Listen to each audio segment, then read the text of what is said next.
So, good morning, students. Today we are going to study the spinal cord, the hind brain,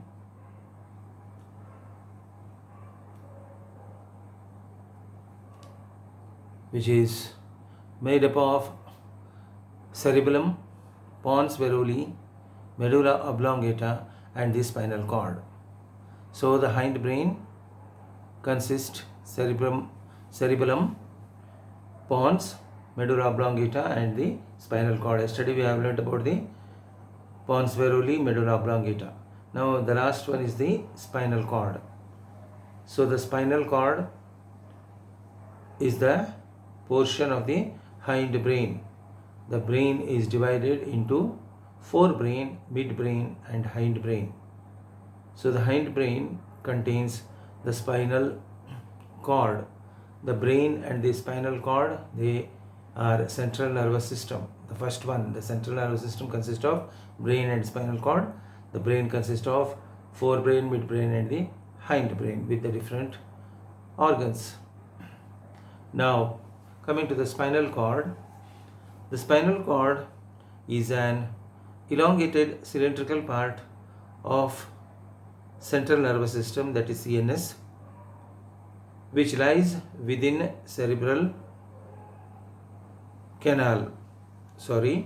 within vertebral canal. This spinal cord is a elongated cylindrical part of the central nervous system which is present in the vertebral canal and continuation of medulla oblongata, and it is the continuation of the medulla oblongata. Next one, it extends from foramen magnum of skull, the foramen magnum of the skull, up to the lower border of L1 vertebra, that is a lumbar 1 vertebra, and it is about 45 centimeters long in length.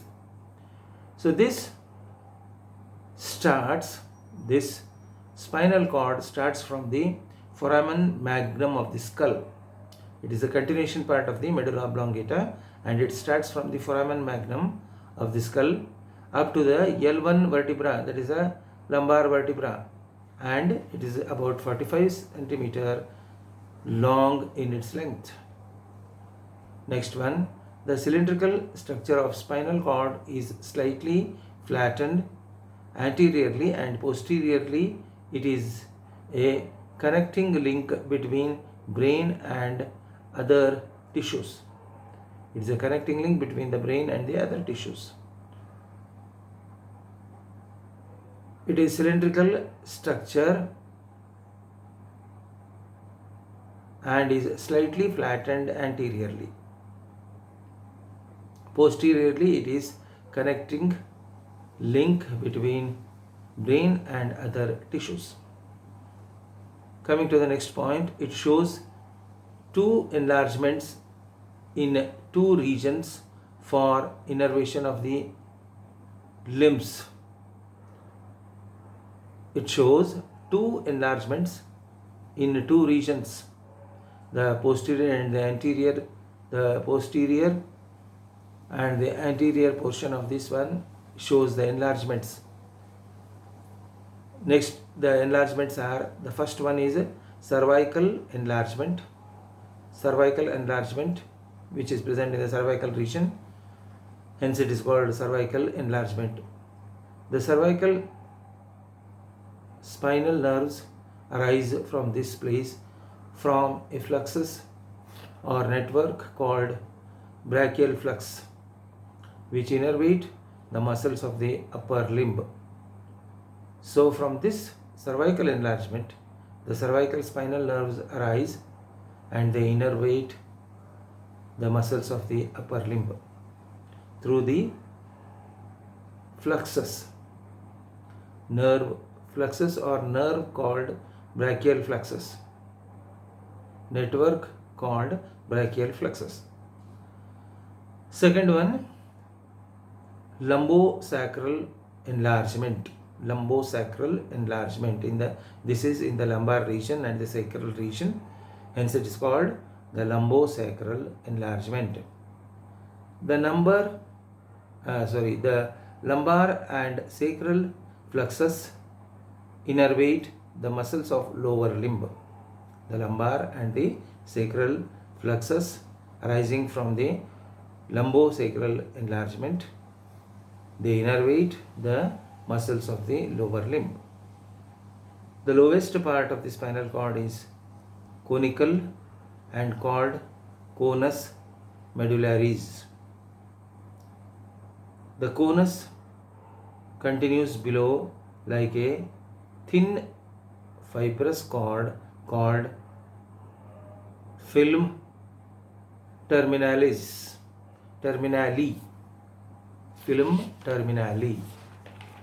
Now coming to the next point, the spinal cord is protected by the bony arch of each vertebrae and loosely surrounded three meninges or the layers and CSF, that is a cerebrospinal fluid. The spinal cord is protected by the bony arch of each vertebrae. It moves in the vertebrae. It continues in the vertebral canal. That is, each vertebrae have the canal and through which the spinal cord enters, and loosely surrounded by three meninges. The three meninges or the three layers are present in the spinal cord also, and CSF, that is the cerebral fluid, is also present in the spinal cord. The outer dura mater, the middle arachnoid mater and the inner pay mater are present in the spinal cord. The transverse section of the spinal cord shows that it is divided into two parts, anteriorly by anterior median fissure and posteriorly by posterior median fissure. The TS of the spinal cord shows two divisions or two parts. The division is by anterior median fissure anteriorly and the posterior median fissure posteriorly. So two fissures are present which divide the spinal cord into two halves. Next point, the grey matter is situated internally, forming an H-shaped mass surrounded by white matter. A H-shaped mass is present in the center and it is nothing but the grey matter surrounded by the white matter. It is surrounded by the white matter. At the center of grey matter, there is central canal connecting CSF cerebral fluid. The central canal is present which contains the CSF at the center of grey matter. The spinal cord gives attachment on each side to a series of spinal nerves which arise by the roots. Two roots. They arise by two roots. The spinal cord gives attachment on each side to a series of spinal nerves which arise by two roots. ಎರಡು ರೂಟ್ಗಳು. The first one is ventral root or motor root. Ventral nerve root or motor root. Second one is dorsal nerve root or sensory root. The first one is a motor root and the second is a sensory root. The fibers of ventral nerve root carry motor impulses away from the spinal cord, and the fibers of dorsal nerve root carry sensory nerve impulses into the spinal cord. The opposite reaction. The ventral nerve root carry the motor impulses away from the spinal cord, and the ventral root carry sensory nerve into the spinal cord, towards the spinal cord. Next point, both the ventral and the dorsal nerve roots join to form spinal nerve, which contain both motor and sensory fibers. So both these two roots, ventral and the dorsal root, they join together to form the spinal nerve. The spinal nerve, which contains both motor and sensory nerve fibers. Next point, just proximal to junction, the dorsal root is marked by a swelling called as dorsal root ganglion or spinal ganglion. Dorsal root ganglion or the spinal ganglion. Next point, each spinal nerve passes through the intervertebral foramen and divides into two, a dorsal ramus and a ventral ramus. Each spinal nerve passes through the intervertebral foramen and divides into two, dorsal ramus and the ventral ramus. The grey matter contains the cell bodies of the neurons that run up and downwards down the cord. The nerve cell bodies are: the first one, upper sensory neurons, which receive impulses from the periphery of the body. Second one, lower motor neurons, which transmit impulses to the skeletal muscles. Third one, interneurons, which link sensory and motor neurons to form a reflex arc. It also contains neuroglia, dendrites and axons. So this is about the spinal cord. There is one more point. The white matter of the spinal cord contains three columns or tracts composed of bundles of myelinated axons. They are anterior, posterior and lateral ones. The sensory nerve fibers of the tract ascend towards the brain, and motor nerve fibers of the tract descend from the brain. So, the white matter of the spinal cord contains three columns or tracts composed of bundles of myelinated axons. So, this is about the spinal cord. The figures and the notes I have already given. So, today I have posted the complete nervous system notes and the sensory system notes also. So next we'll take up the sensory system, but the nervous system notes is there. So you please go through the notes, the figures of the spinal cord, the transverse section of the spinal cord and the transverse section of the cord with the bones, upper and lower bones, and the single spinal cord figure with the two bulbs, cervical bulb and the lumbosacral enlargement bulb. So two bulbs are there. So in the figure they are very clear.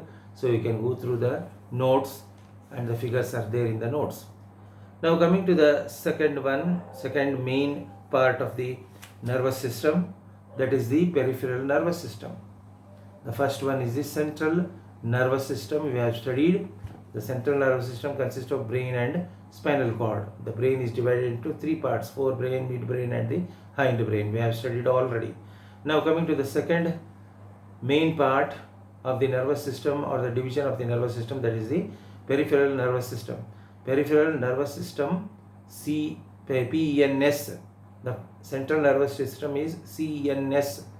The peripheral is PNS, which includes peripheral nerves and ganglions. Peripheral nerves and ganglions are present in the peripheral nervous system. Now coming to the peripheral nervous system, PNS. The PNS is formed by the nerves and ganglions that are associated with the brain and spinal cord. The nerves which are associated with the brain and the spinal cord are nothing but the PNS, that is the peripheral nervous system. The peripheral nervous system is formed of or made up of the nerves and ganglions which are coming out from the brain and the spinal cord, which are associated with the brain and the spinal cord. There are two types of nerves from the spinal cord and the brain. The nerves which come out from the brain are called cranial nerves. The cranial nerves which come out from the brain, and the nerves and the ganglions which come out from which are associated with the spinal cord are called spinal nerves. So there are two types of nerves in the peripheral nervous system. They are cranial nerves number 1 and the spinal nerves number 2. Coming to the cranial nerves, the nerves that are attached to the brain are called cranial nerves, which are primarily responsible for sensory and motor functions of the head and neck. So the sensory and the motor functions of the head and neck are completely associated with the primary responsibility of the sensory, and they are the nerves which are attached to the brain which are attached to the brain. They are called as cranial nerves. The cranial nerves are attached to the brain. Now coming to the next point, the cranial nerves are bundles of neurons that innervate muscles or glands and carry impulses from sensory area. They are called as cranial nerves because they emerge through foramen or fissures of the cranium, that is the skull.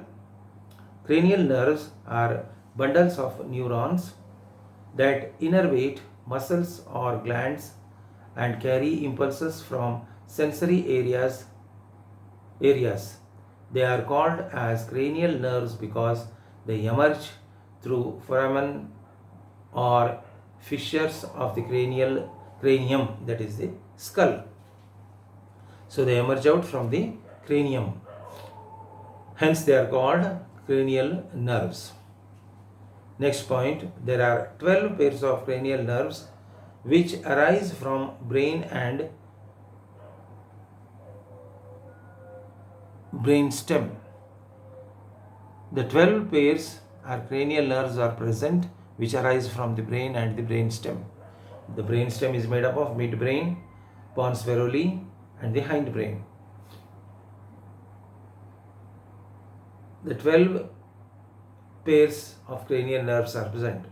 They are numbered from CN1, Roman 1 to cranial nerve 12 using Roman numericals. The number given to the 12 pairs of cranial nerves is in Roman letters, that is CN1 to CN10. So like this they are being given here. CN1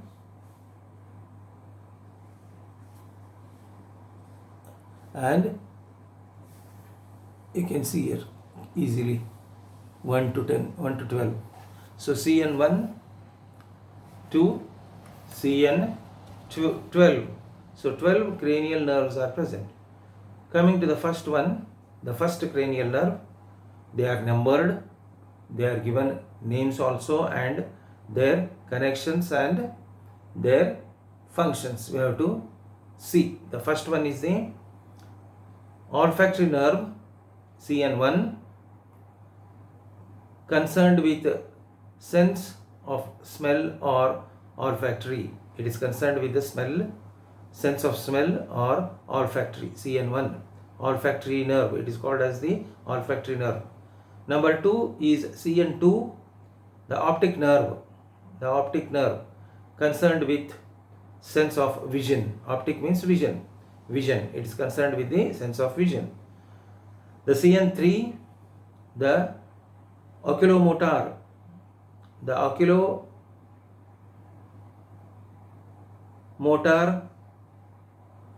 CN3, that is motor to muscle which move the eyeballs.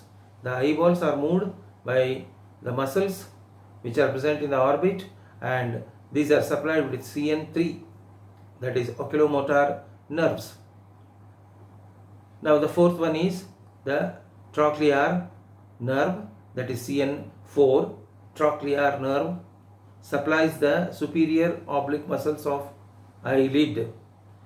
They are supplied to the superior oblique muscles of the eyelid, that is CN4, the trochlear nerves. Next, fifth one, CN5. Fifth, the trigeminal nerve. The trigeminal nerve with 3 roots: ophthalmic, maxillary, and mandibular. So ophthalmic means eye region, maxillary, that is upper jaw, mandibulary, lower jaw. So the upper jaw and the lower jaw are supplied by these 3 roots of the CN5, that is trigeminal nerve. Trigeminal, tri means move, trigeminal nerve. Now the sixth one is abducent nerve, which supply to the lateral rectus muscle of the eyeball. Then the seventh one, facial nerve, supplies the muscles of the facial expressions. Then the eighth one, CN8, vestibulocochlear nerve, concerned with balance and hearing functions. The ninth one, glossopharyngeal nerve, CN9, is the glossopharyngeal nerve, supplies the tongue and pharynx. It supplies to the tongue and the pharynx. Coming to the 10th one, CN10, cranial nerve number 10, vagus nerve, supplies the neck, thorax and abdomen. Neck, thorax and abdomen are supplied by the CN10, that is the vagus nerve. Then 11th one, accessory nerve, which supplies various nerves assistant to vagus. They are assistant nerves to the vagus nerve, that is CN10, and these are called CN11, that is accessory nerves. CN11, accessory nerve, which are assistant to the vagus.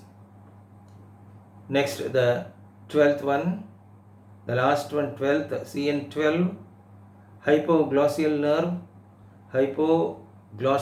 nerve, supplying all the muscles of the tongue present beneath the tongue. This CN12 is present beneath or below the tongue and supplies all the muscles of the tongue region.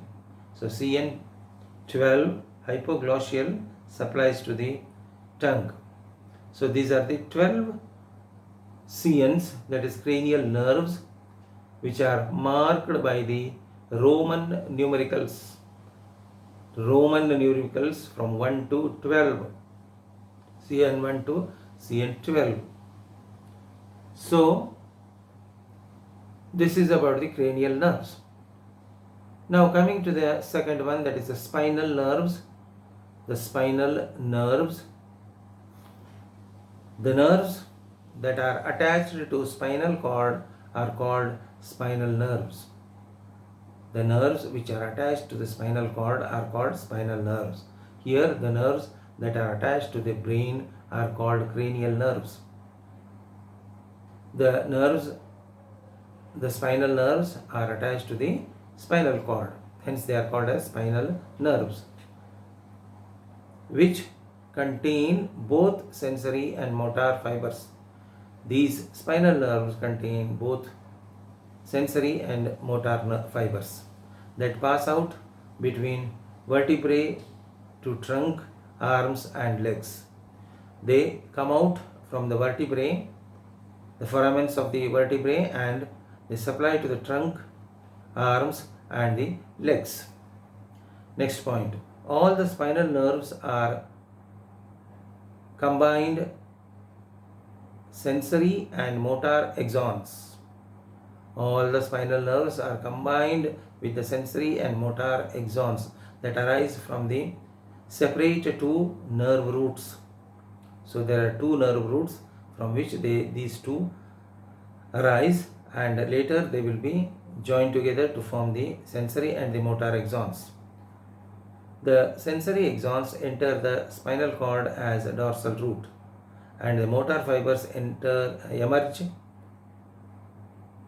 as the ventral nerve root. The sensory axons enter the spinal cord as dorsal root. They enter through the dorsal root, and the motor fibers, they emerge out from the ventral root of the spinal nerve. The dorsal root ganglion for each nerve is an enlargement of spinal nerve. The enlargement of the spinal nerve is called the dorsal root ganglia, and it is present for each nerve. Now coming to the next point, there are 31 pairs of spinal nerves that arise from the spinal cord, and they are named and grouped according to the vertebrae with which they are associated. So the vertebrae with which they are associated, they are named. So there are 31 pairs of spinal nerves. The first eight nerves, spinal nerves, are called cervical nerves, which emerge out from the C1 to C8. 8 cervical nerves. Then 12 thoracic nerves, spinal nerves, which are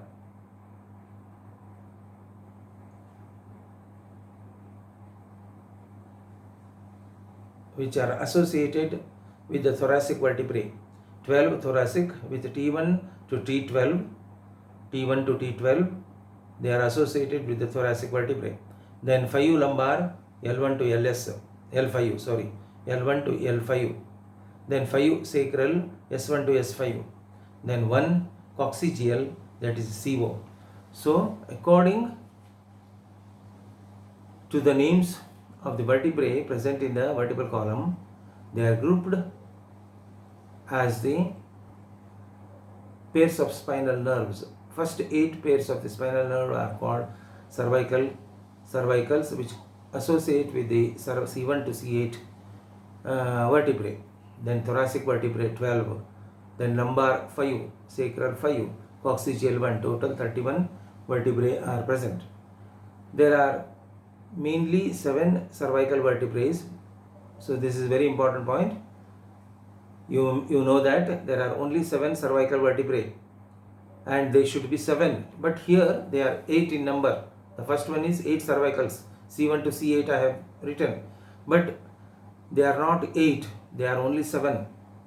So cervical vertebrae are 7 in number, but there are 8 pairs of cervical spinal nerves, because the first pair leaves the spinal cord between occipital bone and the atlas bone. Occipital and atlas bone, in between these two bones, the first one arises or leaves. Hence there is one pair extra. There is one pair extra in the cervical. There are 8 cervical spinal nerves, but actually there are 7 cervical vertebrae. C1 to C8 or C7 are present, but the first pair it leaves the spinal cord between occipital bone and the atlas bone, occipital and atlas bone. The spinal nerves immediately after emerging from intercostal foramen of the vertebrae divide in two branches called rami, a posterior and the anterior rami. The posterior rami passes backwards and divides into branches to supply skin and muscles of the posterior side of the head, neck and the trunk. The anterior rami unite near their origins to form large masses of nerve called flexus. The large masses of the nerves called flexus, Plexuses. Here, nerve fibers are regrouped and rearranged before proceeding to supply skin, bones, muscles and joints. Hence, these structures will get nerve supply from more than one spinal nerves. In the thoracic region, the anterior rami do not form flexus. T2 to T12, that is 11 nerves, supply to the ribs of thoracic cavity in intercostal muscles. There are 5 large plexus of mixed nerves formed on each side of the vertebral column. They are of anterior rami. Cervical plexus, it is composed of axons of anterior rami from spinal nerves C1 to C4 and branches into nerves supplying posterior head and neck and phrenic nerve supplying diaphragm. So these are the cervical flexus. There are 5 large flexus. So tomorrow we'll take the 5 large flexus which are present in the spinal nerves. There are 31 pairs of the spinal nerves. So tomorrow we'll take up the flexus, the major 5 flexus present in the spinal nerves. So thank you very much.